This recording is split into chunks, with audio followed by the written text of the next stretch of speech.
Hello everyone, welcome back to the channel. In today's video we're going to be replacing the discs and pads on our Fiat Panda 4x4.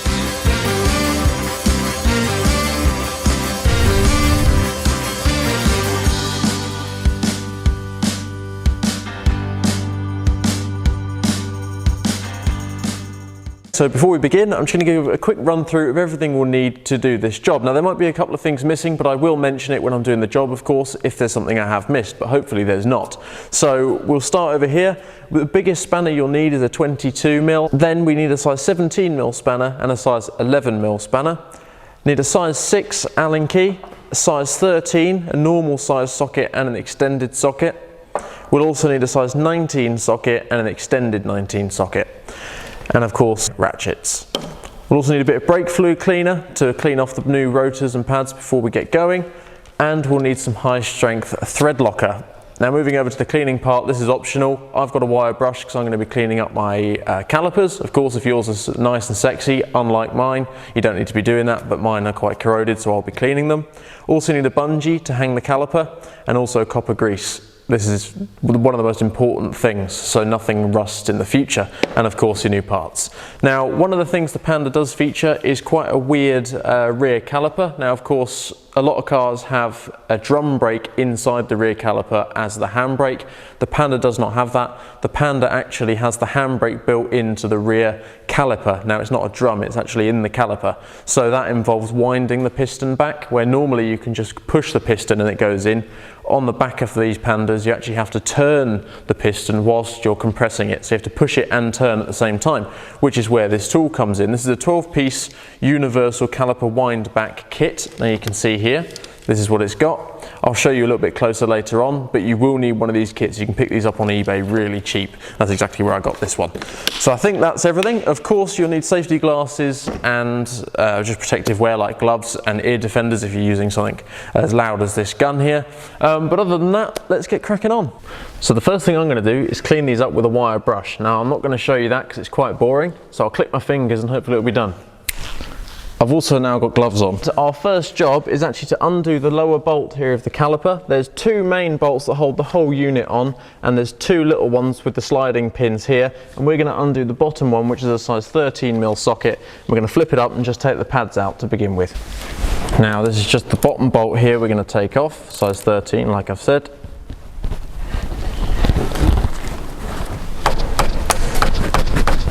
Can be a bit stubborn as they've got some fairly strong thread locker on them. Take that out, there it is. Okay, now we should just be able to break the bottom of the caliper here, and you can see they've still got the top bolt in, so they should hinge upwards. You see here, so there we are, lifted that up, and now we can just take out our pads. So you can see that the pads have been changed recently, but the rotors are absolutely on their last legs. There's a lip here on the side that is huge, so these are definitely worthy of a change. So what we do is we take each side out. There's metal clips and they just pop out like so. Just a bit of wiggle, there we are, there's one, and the left side, and there's the second, there we are. I'm just going to give in here just a tiny little clean as well, as there's a lot of excess debris and brake dust. Okay, now that the inside of the caliper is a little bit cleaner, I'm going to be actually removing the whole unit now as the brake pads are out of the way and there's no tension on it. So you can see here we've got the two bolts, one down here and one up here, and these are actually the main supports for the caliper. So once we take these off, it's going to fall. Now you can see up here we've got the brake line, and we just need to be careful not to hang this on the brake line. So now's the time to grab a bungee and prepare yourself to hang it so that the brake cable doesn't have any tension on it. So I'm going to use the coil spring just above me to hang it from, which I'll show you in a second. So this is a size 19 socket, and I'm going to be using actually an extended socket as an extension on the ratchet is too long and hits this, and the actual regular socket is too short and hits the caliper. So an extended socket is perfect for this.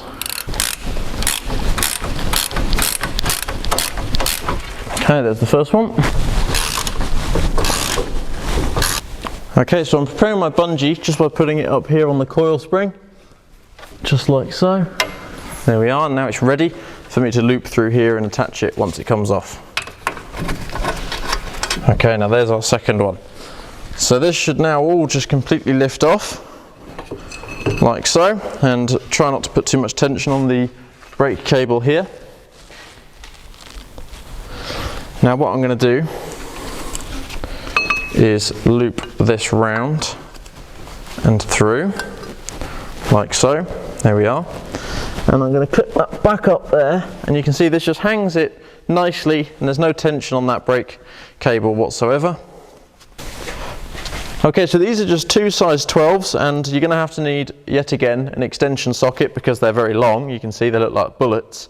You've got to go over it and then take it off. So let me just grab my ratchet and we'll get that off. If you just give it a quick, they'll just come loose. Quick tap, because these are really not supposed to be done uptight at all. So those two come off like so. You can see the little bullet looking things. So we'll put those to the side as well.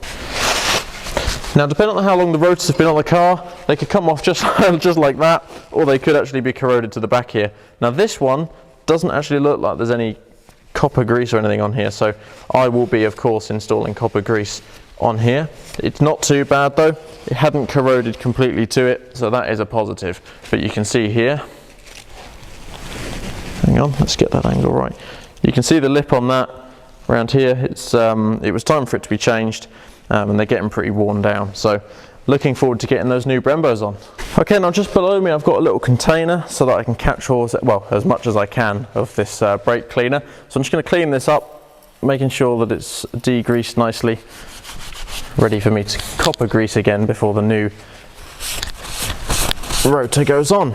Okay, now with the new rotor nearby, I'm just going to get out some copper grease. You can see here, this is anti-seize copper grease. This is so next time I want to change these, they won't be rusted solid to it. Now, I was surprised how easy it came off, I won't deny, and a few of you in the comments might say I'm going a bit over the top on the copper grease, but if any of you have seen the other videos of me doing mechanics with my dad, it's like copper grease is life or death for him, so I would not be happy with myself if I didn't absolutely smother it in copper grease. Okay, so I've just cleaned up the two little locator pins that actually hold the rotor on. You can see, just done those on the wire brush machine. And here is our nice new Brembo rotor. So this is looking really nice. I'm very excited to get this on. And what we're going to do is just plonk that on, get the holes lined up. There's only two that it can be. Take our little locator pins like so. Just do those up by hand for now so that the rotor doesn't fall off. And these just get snugged up very lightly. Online I've read places vary what they say, but it's about 10 Newton meters, which is literally nothing. Of course their job isn't to hold the whole rotor on, it's only to locate the wheels when they go on. So there we are, just snugged up nicely by hand. Okay, so we're just going to bring the caliper down. And now the bolts that came off are going to go back on, these big 19 mils, but they're going to get some high strength thread locker. Sorry about the light, you can't quite see it, there we are. High strength thread locker. And I'm just going to put my head in front of the camera to get that in. Okay, now it's time to grab your torque wrench, and these two big 19 mils get snugged down to 70 Newton meters. There's one. And there's two. There we are. Okay, so what we're going to do now is flip up the caliper again, and we're going to replace these little metal clips. Now, most new sets of pads should come with these clips if they're for the correct car. Now, if you don't for some reason have these, you can clean them up and reuse them, but I would highly recommend getting a new set. And now just a little tip in case you've taken these off and you don't know which way they go back on. You see these little tabs here sticking out? They are always facing the outer edge. So if it's this side, it's facing towards me, and if it's that side, it's facing towards the car. That little tiny bit there. So that just clips up here, facing me. And they can be a little bit tricky just to clip on, but once they go, there we are, they're on. And you see that's got a little bit of spring in it, but when you put the pad in, that will sit in the correct place.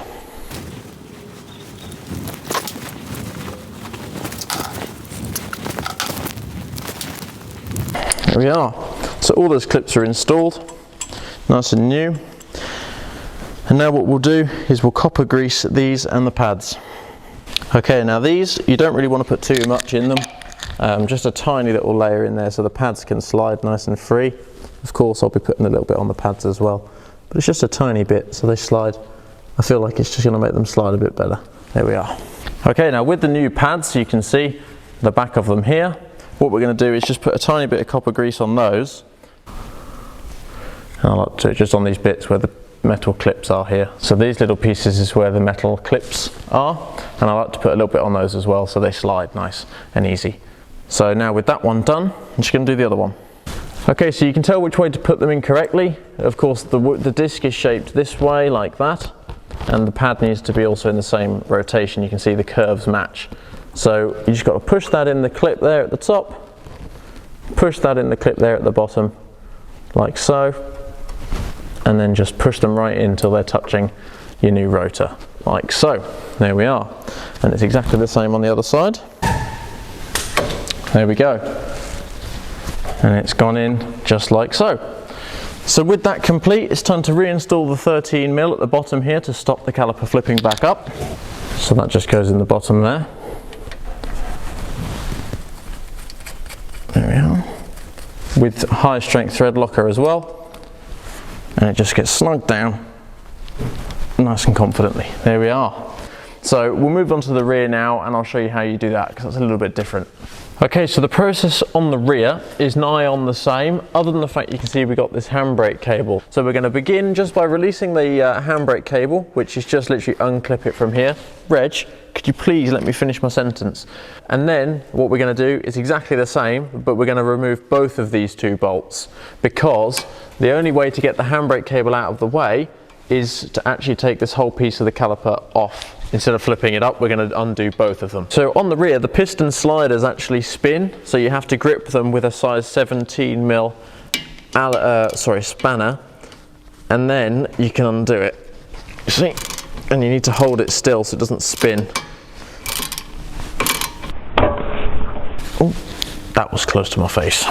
And they've got horrible little 13mm on the end, but they're very thin, so the sockets just sort of slip off. And they're not very nice, but we'll get that bottom one off. There we are. Okay, now before we finish removing that top bolt, I'm bringing my bungee cord over. Okay, now that's off.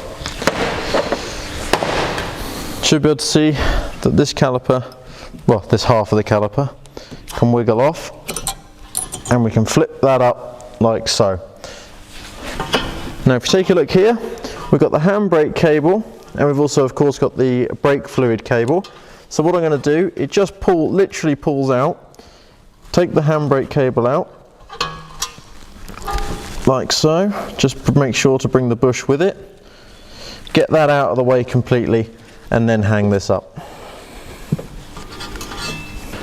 Okay, now the reason I took this out and didn't just bend this with it is because there actually is no way that this can bend. It's completely tight. This is a hard tube, so it can't bend, and it's not good for the cable. So I've left it down here, and now on the back you can see that we've got these selection of bolts. Now on the front there were just two big ones like these, you can see, but these actually hold the hub on for the wheel, so we don't want to be taking these off. Now it might not seem particularly obvious as to what ones to remove, but you can see here that we've got two bolts. Now these are actually Allen bolts here. Now there's one down here, look, you can see, and there's one up here. Now I really don't like Allen bolts, in fact don't like them at all, because I just tend to find that they round off, and people before me will have attempted it and rounded them off. So I don't like these, so be very careful when you're doing it. So what I do is put them in, and if they don't go in all the way, just tap them in nicely with a hammer. But this one's actually nice and empty, there's no debris.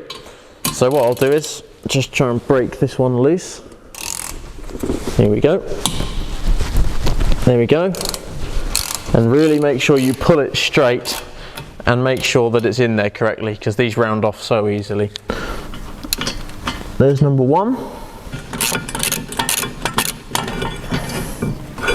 And there we are. The second half of the caliper's off with the brake pads as well. Okay, now I'm just going to take the pads out of here, just the two of them. And you see these are like my push bike size brake pads. They're absolutely tiny. Now on here we have obviously to change these little metal clips. Now these are actually just two. You can see these are much more simple. They come off as one. So you just have 1 and 2 rather than 4 individuals. They're actually connected together, top and bottom. These don't look too old. I do think the pads have been changed fairly recently. As you can see, they've got a fair old bit of life on them. It's just the discs needed doing. So as I'm doing them, I may as well do the pads as well. So I'm going to give these a little clean up and then we'll move on to the rotors. 1 and 2. Okay, now these can just be taken off. And let's see if this comes off. Oh, it does. Miracle. There we are. So that was actually quite lucky. Both of them came off with no problems. Okay, just give that little degrease off after wire brushing. And now we just go through with the copper grease. Okay, here we are with our new rotor. So that's going to mount on like so. Just got to find the locator holes wherever they may be. There they are. And put them in. Yeah. Just nice little snug turns on those. And one thing I forgot to mention, when I put the front one on, I did give it a blow off with brake cleaner because there's chemicals and things on here that you don't really want. So just give that a nice little going over. Okay, so here we are. We're going to be putting on the new clips to our cleaned caliper. Now there's little slots you can see. Hang on, hopefully it'll focus. You can see they slot in here. So there's one installed and the second one is identical at the top. Okay, so to reinstall the caliper, I've got some tough high strength thread locker on the 2 bolts, and what we'll do is we'll start with the top one. So we'll place that over like this, and you see the caliper actually goes behind this bracket here, and then we're just going to do that up by hand. Now these get torqued up to 70 Newton meters as well. There we are. Okay, now on the new pads we're going to do exactly the same. Just going to get a bit of copper grease on there and just put a bit on each end. Okay, so now that our pads and everything are copper greased up and ready to go in, we're moving on to the actual piston of the caliper. Now what we're going to do is unbungee this, and I will show you exactly why this one is different to the fronts. Okay, so bringing it in a bit closer, you can see that this piston isn't just a flat surface.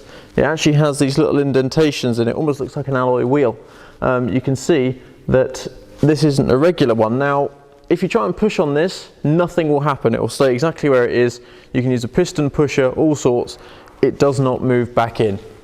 So what you have to do is use a specific piston turning and pushing tool, which I will show you now. Okay, so here it is. This is the saving grace tool. Now what we've got is a selection of different sizes and different types, and the main components we need from this kit are of course the actual turning bit. This actually pushes the piston, and you can see the end there. And also what we need is the correct size. Now there are different ones, so you can see this one just attaches to that and pushes a piston this big. It will only push the piston. But if we move over here, we've got different ones. You can see that actually have these, it sits on the device and also has these little bits sticking out. Now these are for turning. Now the Panda is such a small vehicle and the brakes are so small. It's actually the smallest size that I have in the kit, which is a number 4. Not entirely sure the levels here, but this is a number 4. And we also need the backing plate. Of course, this backs up so we can actually grip onto something. So now I will show you the setup. Okay, so what happens is this magnetically goes on to the kit. You can see it's got the holes that line up here, and it clips in like an attachment, and you can see it makes it a little bit smaller. And we've also got the 2 bits sticking out.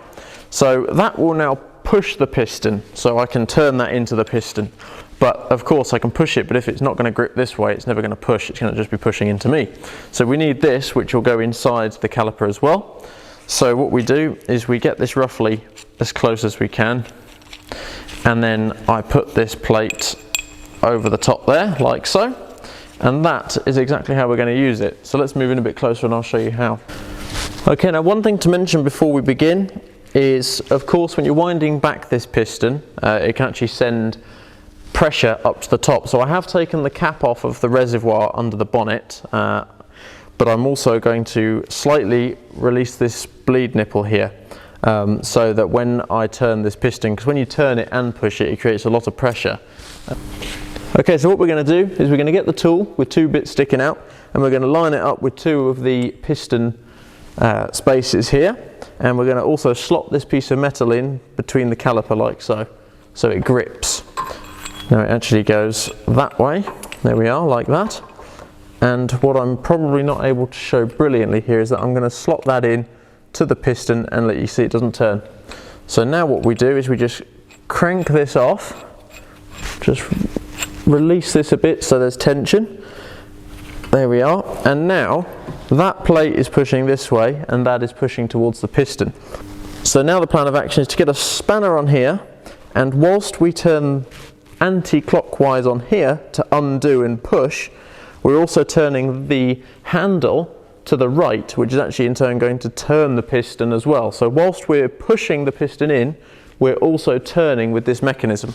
Now it is a bit tricky, which I shall show you, because of course there's not much space. Now what we're going to do is we're going to hold this, and as I turn anti-clockwise, we're just going to turn clockwise as well, just to give that piston a turn whilst I'm also applying pressure backwards. Now the piston is turning and retracting, so whilst I just create a bit more pressure on there by just adjusting my spanner, I'm now going to turn the piston. Now it is quite tricky to do, obviously single-handedly whilst holding the caliper, but there's not many other options, I'm afraid. And there we have it. You can see that the piston, if the lighting will show, the piston has been completely pushed back in, almost to its maximum point. Now of course, do this and test it and see how far you need to push the piston in to get it over the new pads, but in my case the pads are quite thick and it needs to go in nearly all the way. So there we have it, that should be done. So I just release that and you can see the piston has retracted all the way in. Now if it still doesn't fit over the pads, you're going to have to push it in a bit further, but other than that it's just trial and error. Keep going until it goes over the new pads. So what we're going to do, I'm just keeping hold of the caliper here rather than bungeeing it back up, because I won't be long, is just to reinstall the new, you can see there they clip in nicely. So the new pads just pop in really nicely. Just get the bottom and the top in like that. There we go, and then push them flush.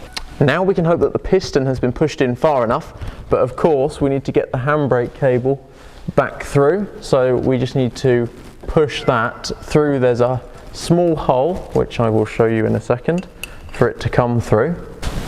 Okay, now this is the hole that you just have to push the handbrake cable through, and it just sits in place there, and of course we will reattach it in a moment around that hook once I've tightened up the rest of the caliper.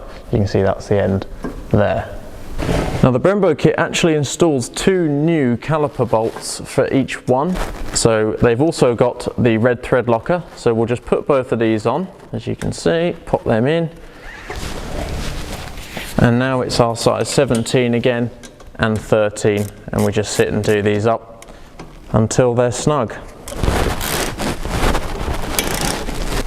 Okay, there's that one, and here we go. There's the second. And just get this little end of the cable, and all it does is come down, underneath and up to inside this little hook, as you can see. And then we have the handbrake reinstalled. Okay, so there we are, that's how it's done. As you can see, it's not that difficult, it's just the back one you'd need that specific tool for, but you can rent one, but I recommend if you're going to be doing this yourself, I'd buy one if you can. But all 4 corners were relatively straightforward, fairly easy. This is just a one-day job. It just takes time because of course there's 4 corners, but other than that it's quite a simple job. So I hope you've enjoyed, and I hope you've learned something, because I have enjoyed it and I think they look really good. So I'm interested to see how they perform out on the road. Thank you very much for watching, and I'll catch you in the next video.